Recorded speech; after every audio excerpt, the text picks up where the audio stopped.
Well, tonight, President Biden will deliver the last State of the Union address of his term. For the past 3 years, these speeches have served as mile markers, but not of any meaningful progress toward a more perfect union. Instead, each year, the American people tuned in to see just how far the president's own version of his record is from the reality of their lives. For 3 years, the president who campaigned as a moderate has governed like an activist from the furthest fringe of the Democratic Party. The Biden administration's agenda has meant pain at home and weakness abroad. It didn't have to be this way. President Biden took office amid strong tailwinds from an economic recovery that was already restoring the record-setting prosperity we saw before the pandemic to an historic modernization of our military that was well underway. He inherited everything he needed to point our nation toward further security and prosperity. But he chose weakness and invited danger instead. Today, nearly 2/3 of voters say our economy is worse than it was 4 years ago. Not even 1 in 4 think our country is on the right track. Barely a quarter of the country expects our economy to improve in the coming year. But that hasn't stopped President Biden from trying to convince working Americans to take his word for it and ignore their own shrinking paychecks. He's literally taken a victory tour to tout his disastrous economic record. His administration has declared Bidenomics the word of the year. Meanwhile, American consumers are shelling out a bigger portion of their income on groceries than at any point in the last 30 years. A food pantry in northern Kentucky is reporting more and more demand for enough food to make people's income stretch. Across the board, consumer prices are nearly 18% higher today than they were when President Biden took office. This is what Bidenomics in action really means. At kitchen tables tonight, working families will probably wonder whether the president has any regrets, whether he wishes he hadn't ignored his party's top economists and rammed through trillions of dollars in left-wing spending, which brought on the worst inflation in 40 years. Or whether he wishes he hadn't declared total war on our most affordable sources of domestic energy, along with the jobs these Americans' industries support. On President Biden's watch, overall energy prices are up nearly 1/3. Time after time, when given the choice to lead or to outsource his work to left-wing activists, President Biden has chosen the latter. He's handed his base a blank check for a wish list of social engineering and left the American people to foot the bill. Meanwhile, he's poured gasoline on the fire of left-wing pro-criminal anti-police rhetoric across the country. The Biden administration has packed its Justice Department full of left-wing activists working overtime to tear serious crimes right out of the criminal code.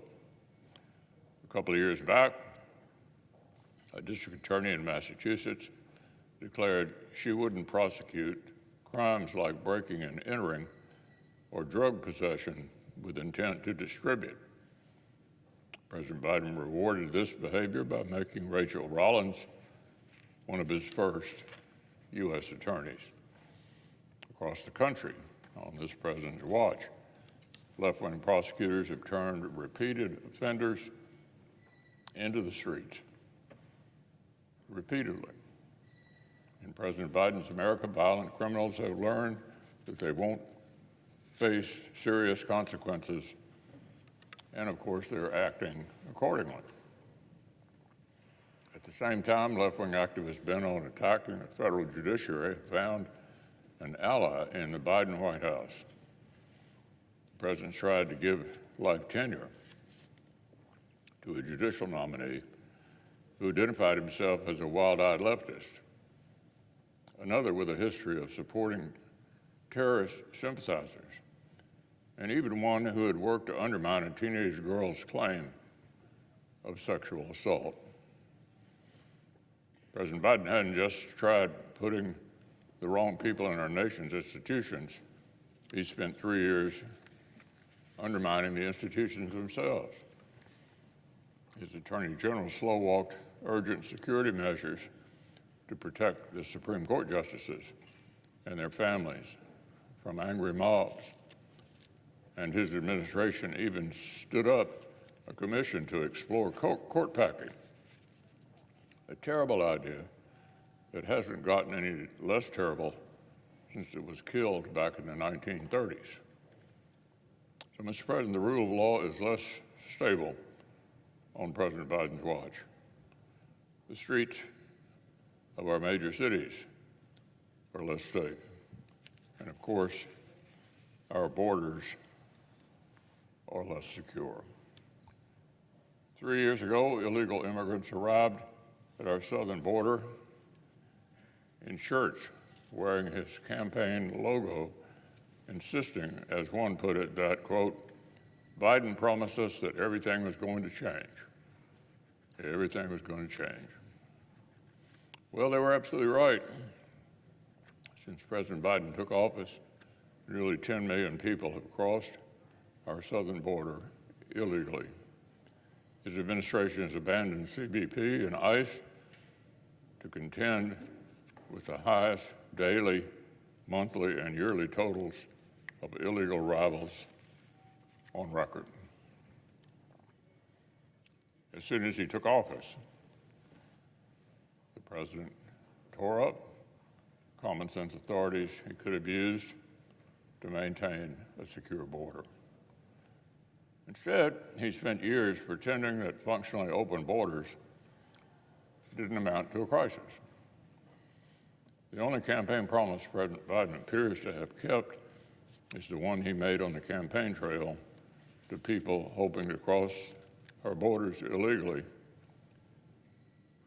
We immediately secure the border, surge to the border, all these people who are seeking asylum.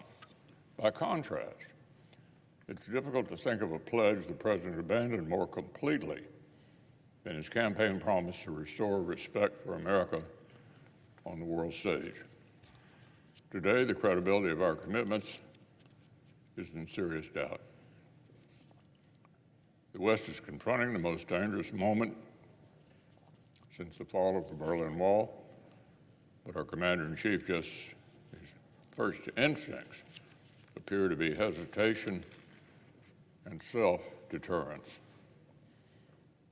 President Biden's failures pose embarrassing questions for America and our allies and partners.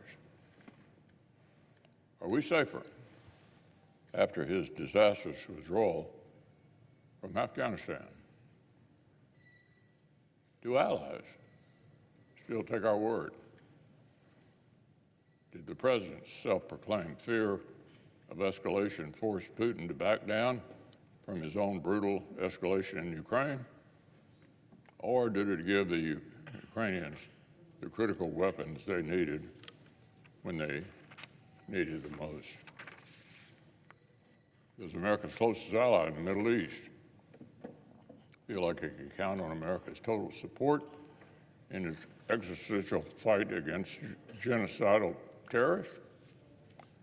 Is the world's most active state sponsor of terror think twice before targeting Americans, like the Georgia Guardsmen killed and Kentucky soldiers injured in the Tower 22 attack in Jordan? Does Iran hesitate to stick its proxies on Israel or threaten commercial shipping? Did the Biden administration's climate diplomacy with Beijing close any meaningful gaps in strategic competition with our top adversary? Did it reassure our allies and partners in the region that we understood the importance of hard power? The answer to all these questions is a resounding no. President Biden's 3 years in office have left American leadership a weaker brand and our resolve less a fearsome asset. And we'll be dealing with the consequences of his failures for years to come. Around the Biden administration's 100-day mark, I warned the president that it wasn't too late to change course and start governing as the moderate he promised he'd be. Needless to say, he certainly didn't take my advice. And he didn't take the American people's sterner counsel either. When they demanded change at the ballot box the following year, well, this fall, the voters have a chance to issue a further course correction, one with a bit more finality. Tonight, we'll hear from a president who's failed in the most basic responsibilities of government. He'll come to the Capitol with a record of historic inflation, surging crime, open borders, and weakness on the world stage. Then, of course, the American people will witness a stark contrast. They'll hear our colleague, Senator Britt, tell her story and offer a very different assessment of this moment in American history, one that embraces what makes our nation great. I'm glad for the nation to hear directly from the youngest Republican woman ever elected to the Senate and one of our conference's brightest stars.